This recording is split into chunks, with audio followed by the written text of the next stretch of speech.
Welcome to the Parental Compass. I'm your host, Bobby Williams. And to kick this off, please give us a like, leave a comment, give us a share. All of those things are helping us to get this show out there. Virtual learning. It's not a normal year. It's just kind of a reality of life right now, but we're powering through. You know, when we were thinking about this topic, we thought, who better to speak to about this than the superintendent of the Olympia School District, Patrick Murphy. So Patrick is our guest today. He had a lot of, I think, words of wisdom to share with us. One of my key takeaways was to just give yourself grace this year. You know, this is definitely a year for grace. So I think there's a lot you can draw from this episode. Welcome to the Parental Compass. How many students are in the district? We have about 10,000 students, and that makes us the 40th largest school district in the state of Washington, out of about almost 300. So yeah, we're a good-sized school district. It allows us to do a lot of things that smaller school districts can't, but we're not so big that we lose that personal touch. That's what I really like about it. You know, this show is all about giving parents advice or little bits of wisdom. So I want to ask you, what are three logistical things parents can do to make this year a success? You know, not, mental health or emotional, but actually logistical. Well, I'm going to beg for a little latitude here, Bobby, because you just said something that I think is critical that we talk about first.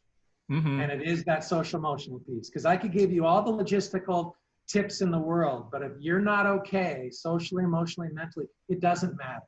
Yeah. And that's one of the things that our teachers knew going into this year, that there's so much trauma, so much angst, so much anxiety with what's going on in the world. And it's not just the pandemic. I mean, there's been an awakening around racial equity. We had fires that you and I were talking about a moment ago, mm-hmm. that have wreaked havoc on our environment. And to ignore those things or put those things aside and say, hey, let's just concentrate on the best way to support your kid academically, you can't do that. You've got to start there. Mm. So I guess I would say, let's start there. That really look out for your own physical, mental, and emotional health for you as a parent, first and foremost. We've used this example before, but on an airplane, when the flight attendant says, hey, should we lose cabin pressure, take your mask, put it on yourself before you help your child, right? Mm-hmm. That is what you need to do as a parent. Make sure you're your best state. Take care of yourself before you can help your child. Be in the best state you possibly can. Give yourself grace. Don't try and do everything. Just try and do a few little things well. Really listen to yourself, rely on people, reach out to those that you love, that you count on, rely on us as a school district. Don't think you can do it all alone, and give yourself grace. So I guess I'll just start there. And then once you do your best in that arena, I think some just logistical things that our parents could do, and most of them are like our teachers, are learning better ways to do this. But some logistical things is to, just because you're at home, doesn't mean that a lot of the things that apply in school wouldn't be helpful at home. So one of the things that we have in schools, we have routines, right? We have times where we do things, and the first period starts at this time, and you take a break at this time, and you have a chance to sort of have lunch or recess or whatever those things to kind of cool off. You need that type of a routine in your home too. So really work with your students on setting that routine. I learned this, that one of the things that doctors will tell you if you're having a problem sleep is don't watch TV in the same place where you sleep, mm-hmm. right? So don't watch TV before you go to bed, because you're going to mess with your mind. And so space is important too. Really give your students a space in your home to do that schoolwork that's separate maybe for when they go and relax, because it'll confuse them. So set a routine, set a space to do those things. And then, just go, be listening to your student all the time. Go over things with them. Listen to what they're struggling with. go over your expectations with them, be close to them when you need to be, but give them space when not. You know, a lot of this stuff is parenting 101 too, which is funny because I've never met a parent that says they have it down. Right? You never say, I've got it. This is exactly how you raise a child. I really like that concept of grace, and that, you know, this isn't a normal year. And what's helping you personally with your mental health to get through all this? People, my family, the staff I get to work with, the school board. I work with some pretty amazing people. There's a poster behind me on the wall here, Bobby. You can see it's sort of rainbow colored. Yeah. Those are our student outcomes. They're part of our strategic plan. And these are the things that we want our students to have in their tool chest when they leave our system, so that when they go out into the world, they can lead productive, healthy, and satisfying lives. And they're in the form of will statements. Our students will have this, they will have that. And the number one outcome on there is that our students will be compassionate and kind. It's the number one thing, is that we want all of our students, regardless of their goals when they leave our system, we want them to be good people, because that's what the world needs more than anything else. And so I'm surrounded with people that live that outcome. They're really just trying to be present and appreciate the small things, which are really, in the end, the most important things. Definitely. Well, you know, all this virtual learning is brand new, and we're all sort of figuring it out as we go. Do you have any like interesting or funny stories from the classroom of things that have happened so far? I mean, I think we should all get T-shirts, right, that say "you're on mute," right? You know, I mean, there's so many things that we have become part of our vernacular now. You know,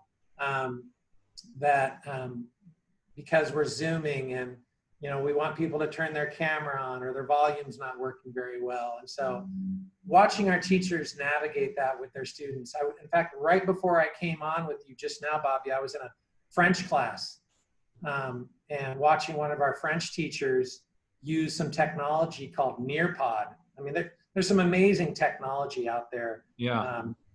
Screencastify and Schoology and all these things that our teachers are trained up in.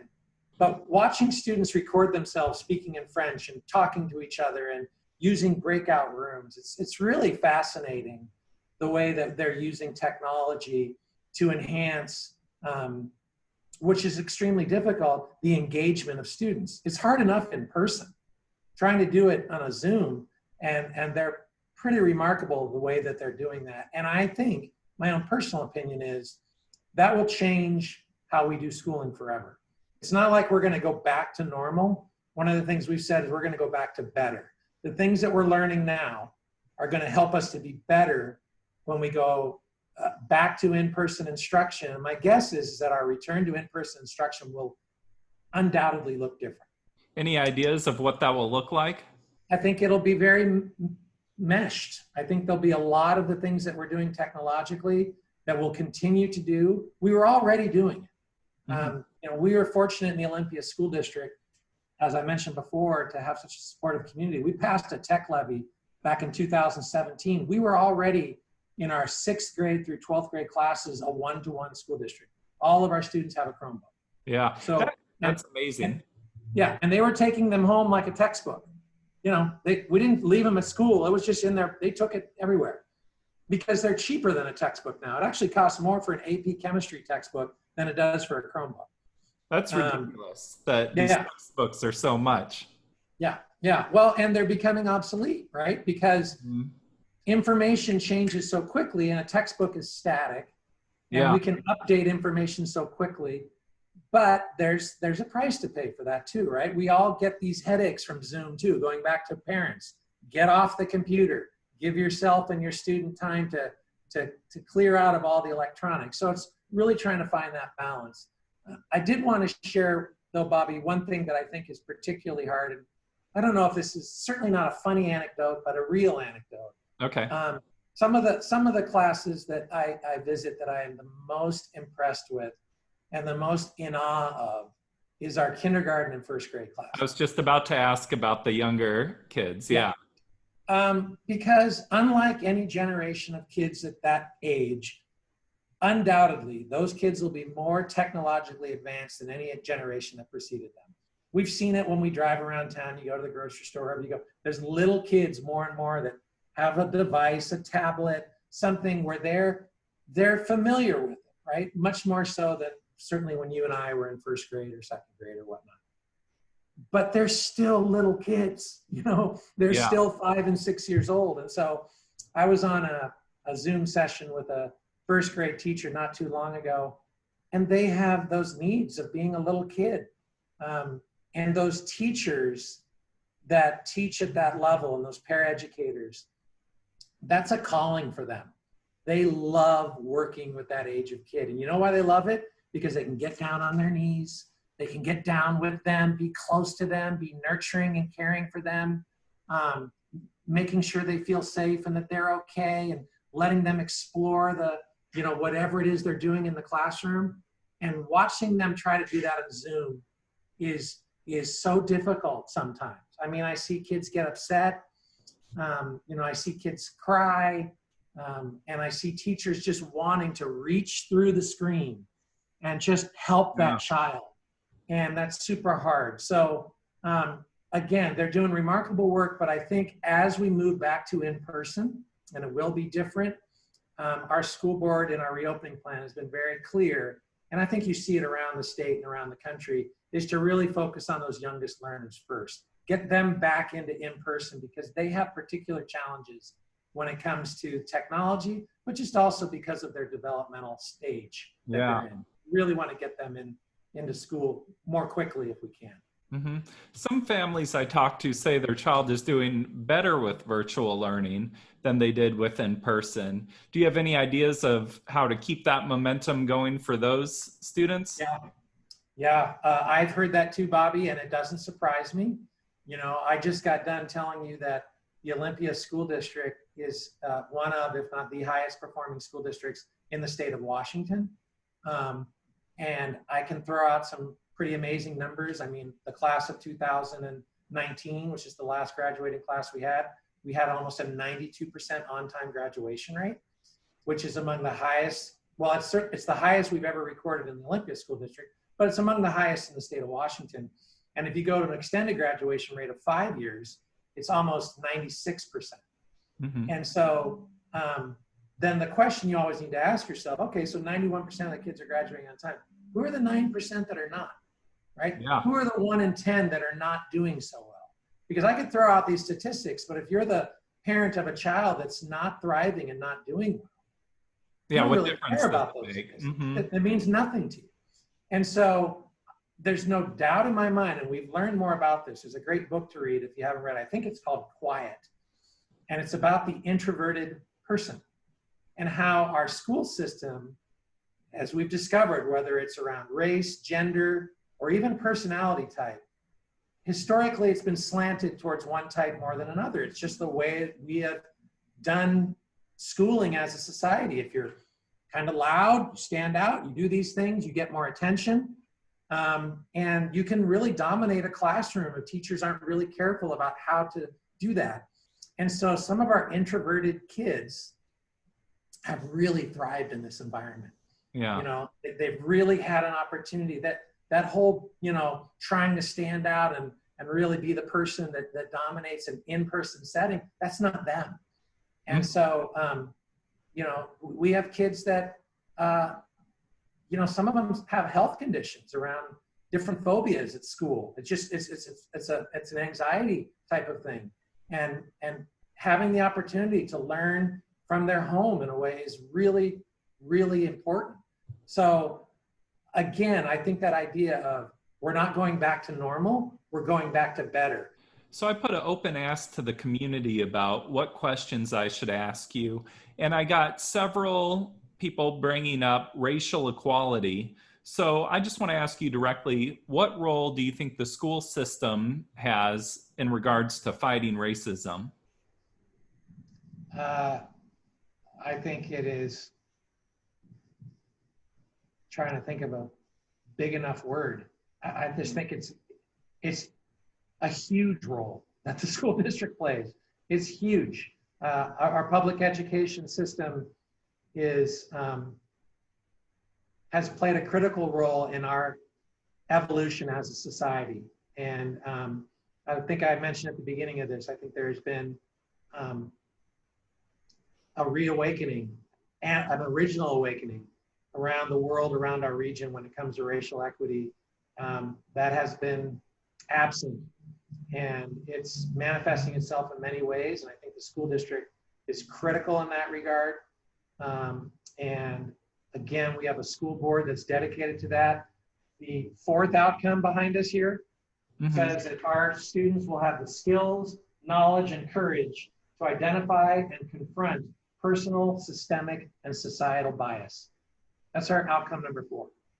So, and we have lots of indicators underneath that around different things that we expect in school. We talk about racism head on. We're doing racial equity training for all staff across the district this year. We've been doing it over the last 3 years with our district leadership team and teacher leaders. We're partnering with the Puget Sound ESD and their equity department. And we've worked with groups like Cultures Connecting and family engagement groups in the previous years. It's critical because you know how I talked about the Olympia School District is this really high performing school district, but if your kid is at 1 in 10 that's not graduating on time, well, I can rattle off the statistics to you, Bobby. You know, that 90% on-time graduation rate, that's not the case for African-American students, right? Lower than that, it's like around 85%. Our Native American kids back in 2016, their graduation rate was closer to 50%. And so there are predictable rates of success in these different metrics that are disproportionately negative for students of color in our system, that our whole job in terms of educational equity when it comes to race is to eliminate that predictability. I should not be able to tell you that this student is African American or Hispanic or Native American, and therefore that you should be able to predict they're going to have a lower success rate than their peers because of their race. And the sad thing about our society, it's not just an Olympia thing, is forever we have been able to do that. And we have made inroads into that in Olympia, but we won't be satisfied until it's at 100%. And our most recent graduation rates, you know, I said our suspension rates all went down. All of our graduation rates went up with our different demographic groups. We really want to get it to that point where you can't predict one way or another. And it starts with the individual, right? It starts with me. And that's the work we've been doing with our teachers, is really exploring and investigating what does identity mean to me, and how does that impact how I work with the students and the families that I work with. And that's a really uncomfortable conversation, oftentimes for many. For some, it's a long overdue conversation that they've been thirsting for, and it's kind of all over the board. And we, again, have to give ourselves grace, but we can't be complacent and we can't be stagnant. We have to keep moving forward in that regard. Well, I appreciate you taking the time to speak with me today. Do you have any parting words you want to give parents to encourage them? I would just say this, you know, prior to the pandemic, as the superintendent, I had the luxury and the privilege of going in and visiting classrooms all over the Olympia School District all the time. And I brag about our staff because they're absolutely amazing. But at the same time, equally, if not in many ways more so amazing, are the students that we serve every day. The talents, the insights, the curiosity, the compassion and caring that those kids show on a daily basis in our schools is a reflection of the home environments that they grow up in. Our graduation ceremonies are these amazing celebrations, Bobby, of these kids and these students and these young adults that are going off, and they're literally changing the world for the better. And those kids are all shaped first and foremost by their first teacher, their parents or their grandparents or their guardians or whoever's raising them. And this community of caring adults who raises those kids, they're doing an amazing job. These are incredible kids. I mean, they're a canvas when they arrive at our school, and we're working with that canvas as educators. And I just want our parents to know that I know it's incredibly hard. It's never been harder with the pandemic and the extra responsibilities have been put on them, but they're doing amazing things like they always have. Yeah. And I just want to thank them for that. And that same level of compassion and caring and curiosity and intellectual amazingness, if that's even a word, I'm seeing it in the Zooms too. So their kids are still doing these amazing things, even in this environment. And we're going to get back to in person at some point. The community's doing an incredible job. Our transmission rates have gone down. There is some control here. I'm one of those guys, I'm a concrete sequential left brain person. I like to have control. And the pandemic makes us feel like we don't have control. Well, guess what? We do. You know, wearing masks, washing our hands, physically distancing, it's having an impact. Our transmission rates are going down. That's what's freeing us up to consider more ways to bring kids back and do things. So I want them to know that what they're doing is working, and we'll be back at some point, and we'll continue to work with these amazing kids with our amazing staff. And the Olympia School District will continue to be a destination school district for families all over the state and all over the region.